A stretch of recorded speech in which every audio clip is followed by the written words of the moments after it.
This is day 5 of the 2019 Palm Springs Bible School. Our second period teacher is Brother John Pople. His general subject is The King Who Fell. Today's topic is Here There Be Giants. Brother John. Well, good morning again for the last time. It's a little thinner here, but this is the survivors group, I like to think. So that's always good. It might seem repetitive, but I will definitely take the trouble to offer my thanks. My thanks principally go to everyone who's filled a chair at some point this week, because that's what's necessary. You can study anything you like, and Shane will know there's no point in standing up in front of an empty room. So people who have the love for their God, the love for their Lord, and the love for their scriptures to come together and learn together, as we all do learn from each other, I respect that, I respect you, and I thank you for that. That's been great. Some particular thanks, Chris. Again, no one gets anything I have to say unless Chris does his job. Otherwise, you can't hear me.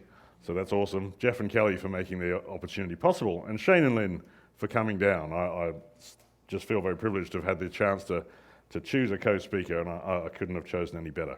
So didn't even take a dig at him. How about that, eh? Is he crying again? It's no good if he's not crying. Here we are, at the end. We've pretty much finished expositing the song. We've got a tiny bit left. And then, having done that, we want to say, okay, if this is true, if the message of the song is a description of Solomon's spiritual fall and the education and lesson to us that even pure self-sacrificial love, which is true love, will still end in fatality without God, how does that help in fitting in as a jigsaw puzzle piece, and as you've been doing in the atrium, to seeing how multi-books of the scripture have a lesson to teach, another lesson to teach, of which the song can now play its proper participatory role. We'll see that. That will be good. In the meantime, however, we do have a few verses left in the last chapter there. Have the last chapter open or not, as you choose. And all of a sudden, bit of a surprise, along appears to come an additional character, right when we don't really need one. The bride says, we have a little sister. Her breasts are not yet grown. What should we do for our sister on the day she's spoken for? The day she's married, I assume. If she's a wall, we will build towers. If she's a door, we will enclose her with panels of cedar. After which the bride concludes, I am a wall, and my breasts are like towers. Confusing. So first of all, who is the little sister? And the most common answer you will find in the literature, tragically, is that it is the little sister of the bride. Makes sense, because the bride says, we have a little sister, so that would seem to be who it is, but it isn't. It's one of the few things you can actually prove. And in fact, to say that it's the little sister is the little sister of the bride is, and I'm practicing my American vernacular, I'm copying from Jeff earlier in the week, is a rookie move. It's a rookie mistake, in fact, a rookie mistake. Why? Because the scripture is explicit. The bride is the only daughter of her mother.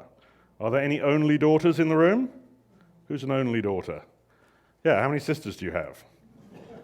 Yeah. So if she's the only daughter, it is proof positive she has no sisters. There's also a strong implication that she does have brothers, otherwise she'd be called the only child, right? So if she's called the only daughter, there's a strong implication that she has brothers, and in fact we meet those brothers as early as chapter 1. So we know she has brothers, and in fact, that's who she's quoting. The little sister is the bride. All right? The bride does not have a younger sister. The little sister is the bride. She's quoting what her brothers used to say. And you'll see why it fits totally with the context. She's now the most important female on the planet right now. And she's quoting when her brothers used to say, oh, we got this little sister we've got to take care of. We have a little sister. Her breasts are not yet grown. What do we do when the day she's spoken for? If she's one thing, we'll have to do all this for her. If she's another thing, we'll have to do all that for her. The brothers are just being a little bit bossy, as older brothers can be, and they're just treating her as if she's a little bit useless, only a woman kind of thing, as brothers can do, and they'll have to take care of her. And she's saying, well, hi guys, hi boys, look at me now. Are you a monarch of the most important country on the earth right now? You're not. Oh, okay, well maybe I'll help you out. I don't think she's angry or mocking, but there's a little tease going on that she's proud of her achievements. And whilst her brothers wrongly thought they'd have to do everything for her, she says, well, no. I might become a wall or a door. We'll think about what that means in just a second. Well, I am a wall, and I've got here by myself. And my breasts are like towers. We'll think about that in just a second too. So I didn't need you. Thank you, my brothers, for thinking you had to do everything for me. But actually, I have succeeded on my own. And that fits in the context, the broader context of the song. Is she a wall or a door? If she's a wall, we will build towers of silver on her, say the brothers. If she's a door, we will enclose her with panels of cedar. Either way, they think they've got to take care of her. So what do you think the symbolism is for a wall or a door? Protection? Yeah, I think... Sorry? Virginity? Oh, well, she was a garden locked up. That's right, but we know that's no longer true because she invited him into the garden to taste its choice fruits. A wall keeps things out, a door lets things in. It might be as simple as that. And the point is, what there has been is there's been a conflict, an unintentional conflict of culture. She is a Lebanese who has left her country. She's an immigrant and come to a foreign country where there's this worship of this god, or well, there isn't really now because the king isn't doing it anymore. And so you've got this unintentional conflict of cultures, haven't you? You've got the Lebanese bride with the Jewish or the Israeli king. But it wasn't her that yielded. The bride says, I am a wall. I have maintained everything about myself. I'm still Lebanese. I still have the goddess Ashtoreth leading me. And my husband, he follows her too now. I'm a wall. He is the door. The bride has prevailed. She is the wall. Solomon has collapsed. He is the door. So the brothers were prepared to deal with her either way, because obviously an immigrant to a different country can end up just involving in the culture of that country, but not that any of that matters except who is God. The culture of what foods you eat or what sports you watch doesn't matter at all, but the concept of changing gods has always been of vital importance, particularly to the scriptures. I am a wall, and my breasts are like towers. Now, on the surface level, she may simply be describing that she has a voluptuous physique, that's fine. But there's always going to be something spiritual that's meant there as well. Why is she emphasizing her breasts are like towers? Here's my little hypothesis that I intend to demonstrate. Tower is power, and that's been true in the human psyche from the beginning until the present day. What is the precedental tower we have in the Bible? Babel. And what's the purpose of Babel? Why build it at all? Yeah, power. Because we have a name, let's make a name for ourselves. Come, let's build a tower that reaches to the heavens so that we may make a name for ourselves. This shows how important we are. We have built this big, tall tower. So how much more meaningful now does it become that the Tower of David that Solomon was talking about in the first half, before their consummation, suddenly he now wishes to praise people in terms of the Tower of Lebanon. Power has switched from the things of David in the first half of the song to the things of Lebanon. And that was all part of a lot that we saw a lot earlier.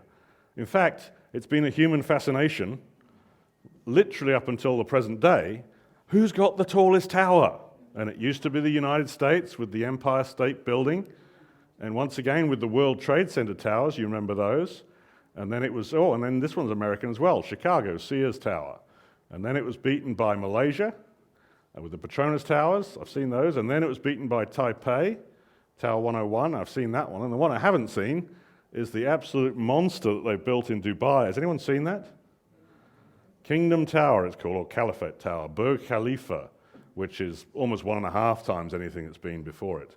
And it's all this constant competition. It's always carefully recorded because at the end of the day, we're still quite childish. It starts off with building your sandcastle on the beach, doesn't it, and kicking your brothers over. Make sure you do that, that's important, and making sure that you have got the tallest tower. And what starts on the beach as a child, just the human psyche doesn't change that much. In fact, when Islamic terrorists decide to try and take down the Western system, how interesting that the best way they thought to do it was to actually knock over the tallest towers that existed in the Western world. And what was America's response to knocking over these towers being knocked down? build a bigger one. And there it is, Freedom Tower, whatever it's called, 1,776 feet high. Do you get it? 1776, celebrating some disastrous act of rebellion and trashing some tea. Yes, that's a waste of tea, a terrible waste of tea. Either way, tower is power. So I think what she's saying is, I am a wall, I'm the one who prevailed, and the reason I got where I got wasn't due to my brothers, wasn't due to my intellect, wasn't due to some political machination. It was my sexuality. It was what I looked like. In appealing to Solomon, my breasts are like towers. This was the power that put me to be queen now of this country. So I think it's a fairly straightforward translation, and again, it makes good sense in the context of what we're reading. In fact, that allows us really to read through the last few verses and make them all make sense. We have a little sister, say the brothers, or she's quoting them. If she's a wall, we will build towers for her. No, I am a wall, and my breasts have taken me to the position of power, thank you very much. I don't need my brothers. She doesn't hate them. She's saying, I don't need you. My victory has come via myself and my own sexual appeal. Solomon had a vineyard in Baal Hamon. Makes sense now why that's the next line. Solomon made a false god out of an excess of fertile women. Remember that tremendously elegant phrase? Because Solomon idolized women, that's why this success was able to be achieved. And so the last verses of all, you who dwell in the gardens, let me hear your voice. What does that mean? Well, if this is again fertile women, you who've made this your home, you who are devoted to acts of pleasure and hedonism, tell me what to do. Give me guidance. This is fantastic. I am having so much fun, says Solomon. Those who dwell in hedonism, guide me. And so who speaks? Well, she will, because she's skilled in this. Well then, come away, my beloved. Come away from where? Jerusalem. Yeah. God, essentially, or the apple of his eye, God by proxy. Come away, and the Hebraists point out this is the word flee. Flee away, my beloved, and be like a gazelle or a young stag on the mountains of pleasure, on the spice-laden mountain. So he solicits counsel from those dedicated to hedonism, those who dwell in fertile women, and she leads him away to pleasures. So it's a beautiful ending in a worldly sense. You know, the couple end up together marching off into the sunset. Marching off where? Marching out of the gates of Jerusalem and off to go play on the hills. It's a tragedy in a spiritual sense. Flee away, my lover, and be a gazelle or a young stag on the spice-laden mountains. Remember, he'd always dedicated that. I will go to the mountain of death. I will go to the ruling power of death. I have gathered my death with my pleasure. Remember, this is the center. All these three verses go together, and that's the final scene, that she leads him away out of the city into the hills of pleasures, and they enjoy themselves together. The bride lures the king away from Jerusalem. Make no mistake, the Song of Songs ends in tragedy.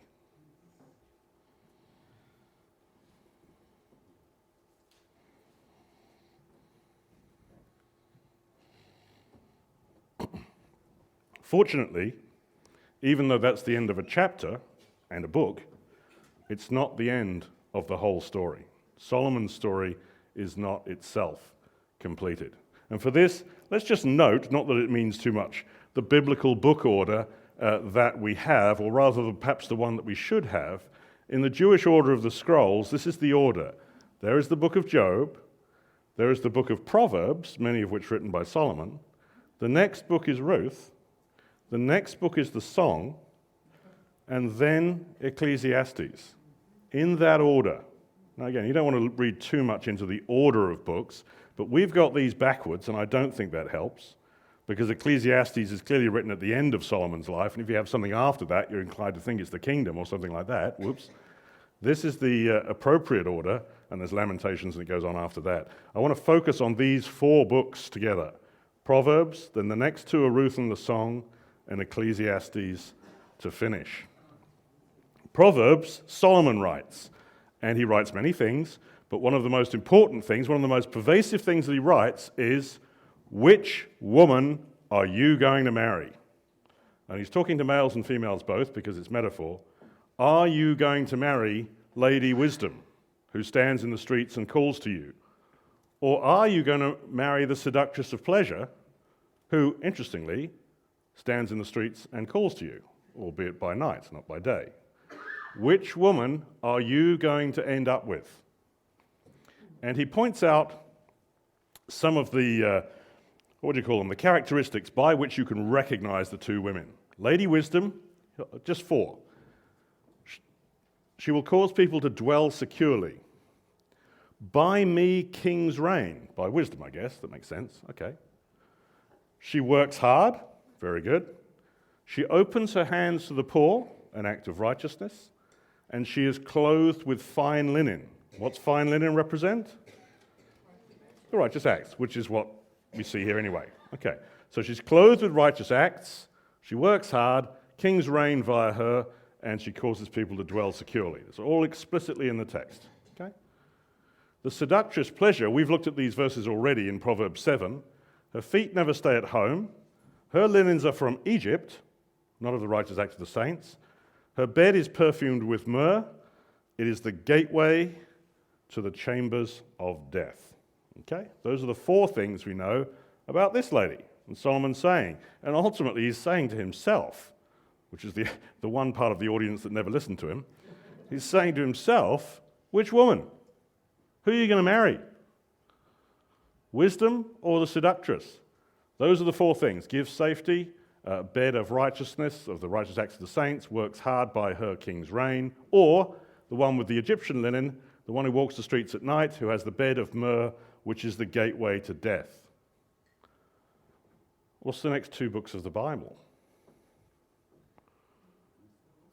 It's Ruth and the song. This is the point. It's the description of those 2 women. Ruth is Lady Wisdom. We'll see it explicitly in the text. And the song has described Solomon's adoration for the seductress. And Ruth, ironically, of course, is his great-great-grandmother. So it's in his own family line. So he's already seen and heard of the life of this one. This woman he already knows. This one he got to meet. And he still got to choose. She provided safety and a home for Naomi by being able to be basically the income earner to bring income into the house to give safety for Naomi and herself. She is righteous. Boaz comments, I've heard of all the righteous things you have done for your mother-in-law since you chose to come here to Israel.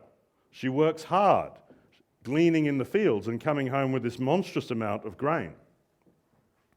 And she gives birth to David, albeit several generations later. And David is explicitly mentioned. It's the last word in the book. The last verse in the book is the birth of King David. Why? Because by her king's reign. That's the prophecies that had to be fulfilled for Lady Wisdom. And we've looked at the song. We've seen the things of Egypt in the bride in the song. We've seen that she walks the streets and squares at night. We've been shown that she is the mountain of myrrh to whom Solomon will commit himself. And we've seen her call, flee away from Jerusalem, come with me instead. So it's all quite explicit. There's not a lot you have to kind of read in between the lines. The lines are really there. Solomon poses the question, which woman? The next 2 books of the Bible show you the 2 different women. And finally, of course, given Solomon's superb choice, there is of necessity an act of repentance when he realizes, I got it all wrong. The very question that I posed in my wisdom, and I got it wrong. I need to put things right. And now, seeing the song for what it is, it takes its rightful place in telling this much bigger, more beautiful story. This story falls apart if this isn't actually saying what it's saying and what we've seen it to say this week. And I think that's a valuable lesson. I think the rest of this demonstrates the coherence of the bigger biblical picture. So the song is written as a chiasm. Remember, we've seen this. You have mountains, a call, doves, a head downwards, singing from head downwards, Tower of David, and then the centerpiece, their sexual union, and then you have not the symmetry, but the anti-symmetry. Now it's the Tower of Lebanon, or the Tower of her breasts. The king sees her from the feet upwards as if he's beneath her. The doves are now in the king's eyes, not the bride's eyes, and the bride calls the king away from Jerusalem to the mountains of pleasures, the mountains of spices. Okay, we've seen that. That's a review. And so what actually starts out is that the song starts out on an axis of glory. Like, calls everything's right with the world in the first half of the song. But then on this very fulcrum, it flips around and everything is wrong and leading towards tragedy at the end. Okay, is that fair? Just given what you see? Ruth is written the same way. And we need a week on it. We don't have a week, but that's all right. At the beginning, there's disaster. Israel can't even sustain life, and they leave Jerusalem, they leave Israel for a foreign country with a false god, Moab. There's famine and mourning. There's famine in the land of Israel, and mourning because literally people are dying. All the husbands are dying. Ruth loses her husband, and Naomi, in the worst piece of advice she's ever given, when they're coming back to Israel, says, you're best off staying in Moab. I don't think her spiritual brain was switched on at that particular moment. That's the worst thing she could do. She might survive physically. Stay in Moab, says Naomi. Bad idea. And then Ruth makes a testimony and a conviction and a confession of faith. And many people emphasize the great friendship between Ruth and Naomi. I don't wish to belittle that at all, but I think the more important thing that Ruth said was, you have a God, and that God will be my God. I choose Israel's God. There's a spiritual union between Ruth and by her choice of husband, if you will, the God of Israel, Yahweh. And after that, everything flips around. And so Ruth comes to Bethlehem, the house of bread, and the famine's stopped. So there really is bread in the house of bread, after being told to go to Moab. Ruth gains a husband after losing a husband. This is the marriage to Boaz. I don't see that as the center, you understand. The marriage to Boaz is merely antithetical to the death of Mahlon. There's joy and plenty and celebration at the marriage and a marriage feast, in contrast to the famine and mourning. And finally, in the last verse, with the genealogy, the true or the best ever to date king of Jerusalem is born. So you can see that same pairing of antitheses. King of Jerusalem is born, everyone departs Jerusalem, joy and plenty, famine and mourning, gain a husband, lose a husband, direct to Judah, direct away from Judah, all around that fulcrum. Okay? Which means that if we lay that chiasm next to the one in the song that we've already seen, where the king is at his table in Jerusalem, but eventually is led away to the mountain of pleasures, the joy and plenty you read about in chapter 2 against the spiritual poverty of him saying, I'd rather be guided by hedonism, gaining his bride and getting married in chapter 3, and then becoming enslaved to her and totally failing to be the husband to lead, calling his bride from Lebanon and then being allowed to be led around and sealed by that bride, all around the sexual union of the king and the bride. Now look at that slide. And you can see why they're adjacent scrolls in the Jewish order. They are really describing the two different women and, as a consequence, the two different stories that happen. Because in actual fact, now they're opposites to each other. Those are opposites, joy and plenty, famine and mourning. King gains a bride, Ruth is bereaved. King directs bride from Lebanon to Jerusalem. Naomi says, no, go to Moab.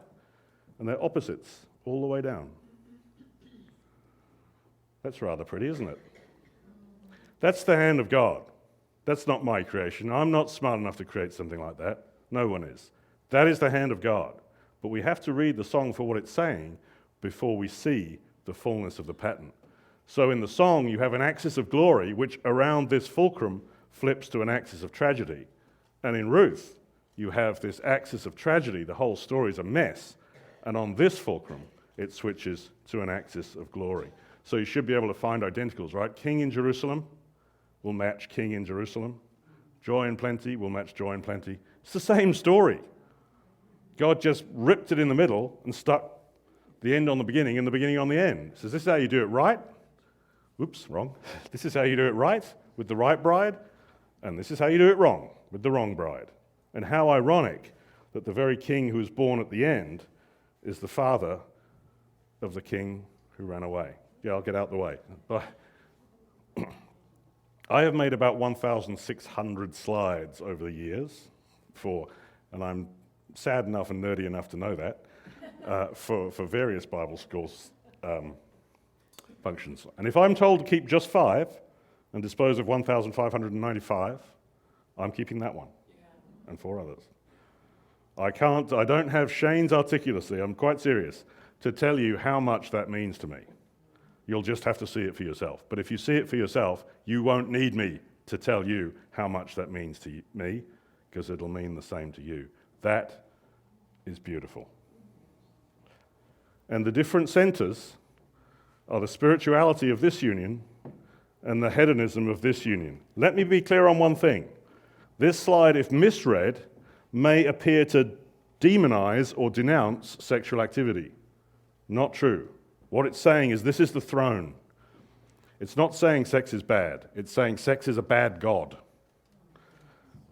God is a good God. Any other human activity, sexual or not, is a bad God. So I'm decrying hedonism, not sexual activity. That's an important distinction.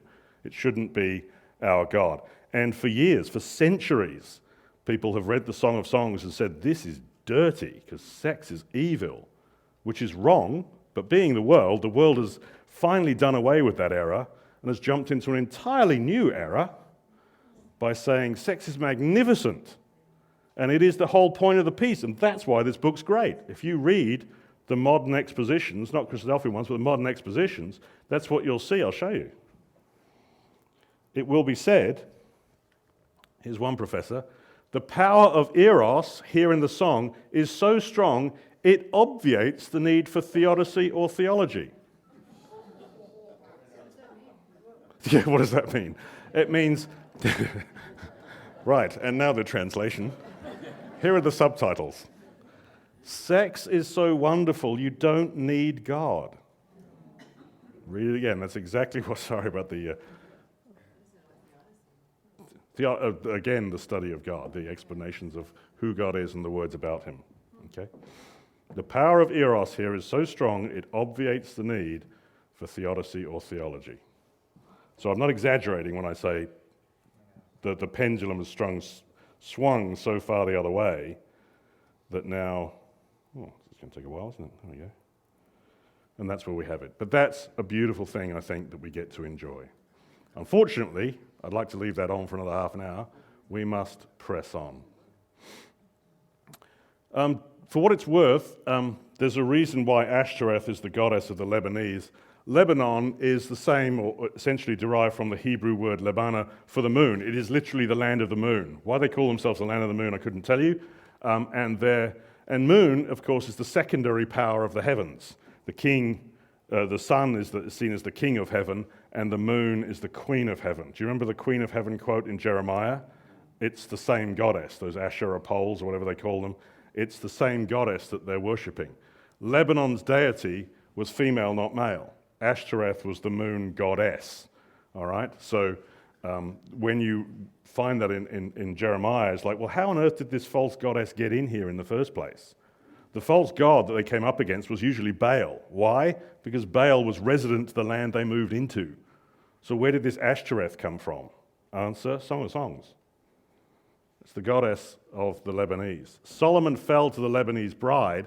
He fell to the land of the moon, worshipping the moon goddess, and Ashtoreth is listed as that first false god that he fell to, as if that was the most important thing that he did. As Solomon grew old, he followed Ashtoreth, the goddess of the Lebanese, and Molech, the detestable god of the Ammonites, Sidon being the capital of Lebanon at that time. So realize what he was responsible for. Whatever happens to Solomon, we can think about that in a minute, there is a trail of destruction and wasted lives and trashed spiritual death in his wake. He is very, very guilty for what he has done. And after the song, and we've seen the beauty of Ruth and the song coming together, comes the book of Ecclesiastes. The words of the teacher, the Hebrew word Kohelet, son of David, king in Jerusalem. And this is the words of Solomon. I'll bother to take 10 seconds to say it is Solomon, because there are theories out there that the Ecclesiastes was written by other than Solomon. This is, again, demonstrably incorrect. The teacher was a son of David, and fair enough, the Hebrew only says descendant of David, so it could be any of the kings of Judah, and people like to pick their own. But he also says, I was king over Israel in Jerusalem. Every son of David who was king was only king over Judah in Jerusalem. The only son of David who was king over Israel in Jerusalem, not king over Israel in Hebron or Tirzah or Samaria, king over Israel in Jerusalem was Solomon. So it's 100% clear this is Solomon's work. No other descendant of David ruled Israel from Jerusalem. Solomon is the author. So let's just take 10 seconds to make that clear. Meaningless, meaningless, says the teacher. Utterly meaningless. Everything is meaningless. This is clearly written by an older man with regrets, and I suggest to you, since it is Solomon, that it's the very end of his life that he writes this treatise. And there is a sense of recovery there, isn't it? Look at this word still. Moreover, because the preacher was wise, he still taught the people knowledge. Not he taught the people knowledge. It suggests he used to teach the people knowledge maybe a long time ago. And then something happened which took him away from teaching knowledge for quite a period, but he came back. Because he was wise, ultimately he resurfaced. He fought his way out of the fog of lust, and he came back to teach the people knowledge. Solomon returns at last, I suggest, from the mountains of spices and retakes his seat in Jerusalem and teaches the people knowledge. And what does he say? He says this. Look, says the teacher, this is what I have discovered. I found one upright man among 1,000, but not one upright woman among them all. Every now and again people are asked, what's your favourite verse in the Bible? I wonder how many sisters claim this one. It appears to say, your probability of being righteous as a male is 0.001, and as a female is 0.000. Good luck with that. Is that just misogyny? And the answer is, it is misogyny if anyone authored that except Solomon. With Solomon, that's a beautiful statement. I don't think he means one man among 1,000 men. I think he's talking, I know this story about one man and 1,000 specific women. And maybe there was a righteous man there in the end, but my goodness, I made 1,000 wrong selections. Who could be that foolish? So this is actually, if written by Solomon, and only if written by Solomon, he's detailing what he sees. I chose 1,000 women, I nearly killed myself. My comment is self-indictment. I made the wrong choice 1,000 times. I posed the question, will you marry Lady Wisdom, or will you just chase the seductress? And I answered that question in my own life 1,000 times, and I haven't got it right yet. So it's the beginnings of recovery when you can see the self-indictment. And I think it's important to project that, because I do know a significant number of females who find parts of the Bible extremely insulting, and this particular set of verses most of all. With this explanation, Solomon is only indicting himself, and I think it's important to be able to explain that. And it makes sense that Solomon fell. It's part of a bigger pattern. Always there's a natural version which fails before a spiritual version that succeeds. That's kind of obvious. Adam is the son of God, but he failed. Jesus is the son of God. Nahor is the elder, Abraham's the younger. When Jesus says he is the God of Abraham and Isaac and Jacob, Jesus is actually saying he's the God of the second son, and the second son. Please notice that. And he's standing there as the second son of God telling them that. But that's not what they saw together.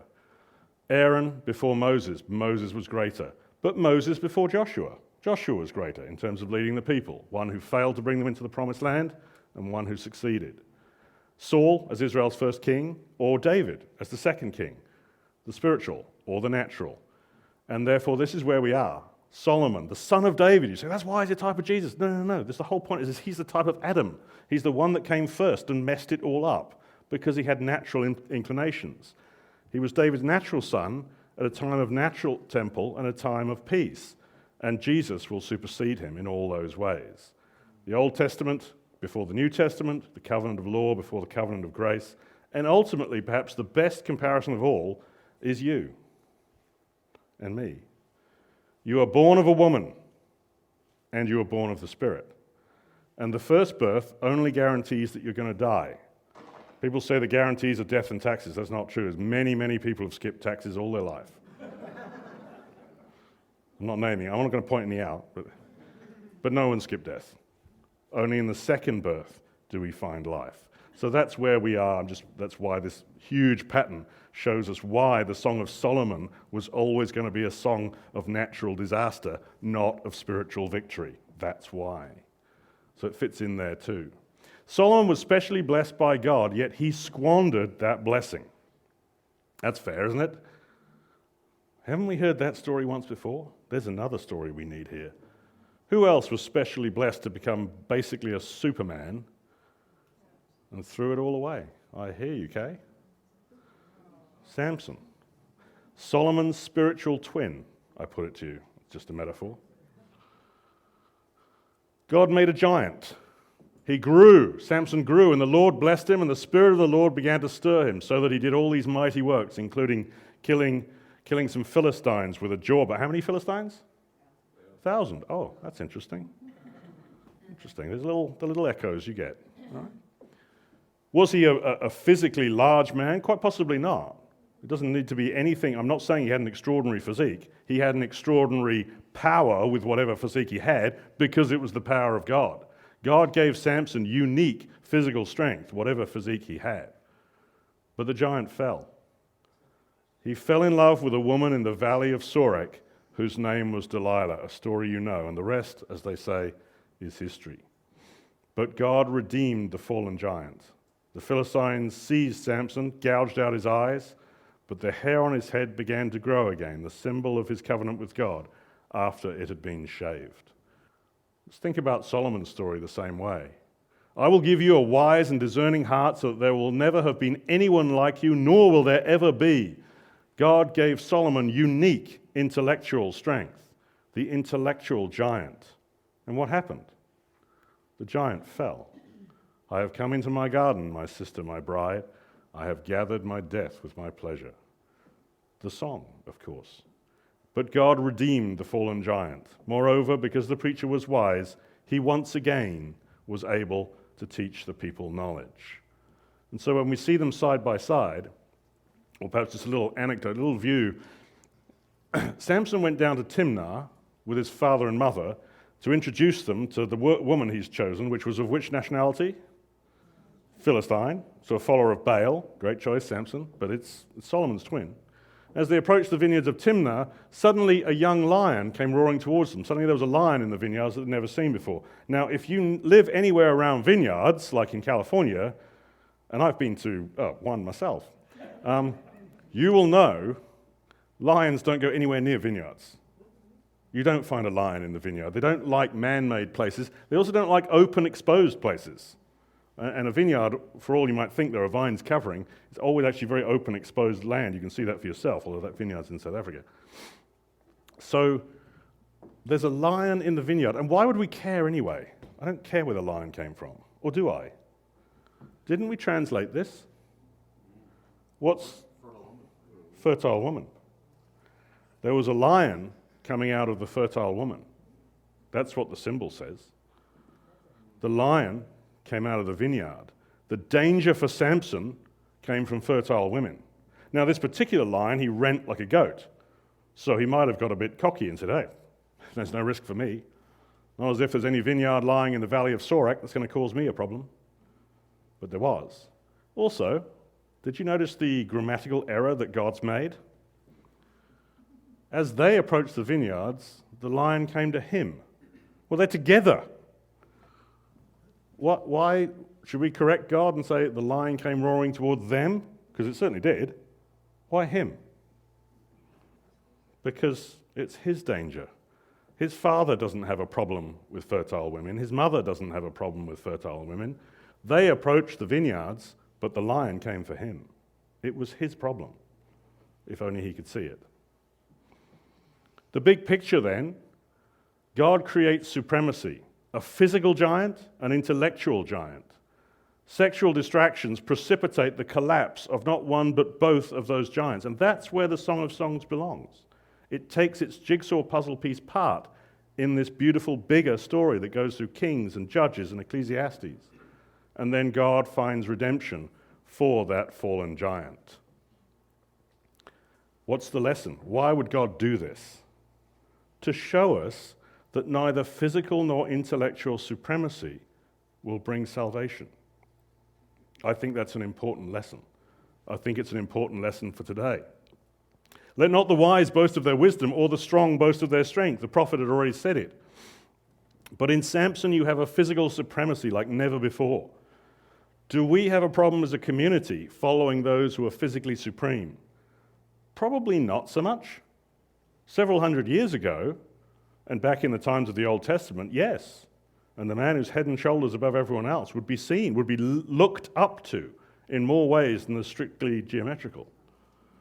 Do we have a problem as a community worshipping the intellect too much? Yes.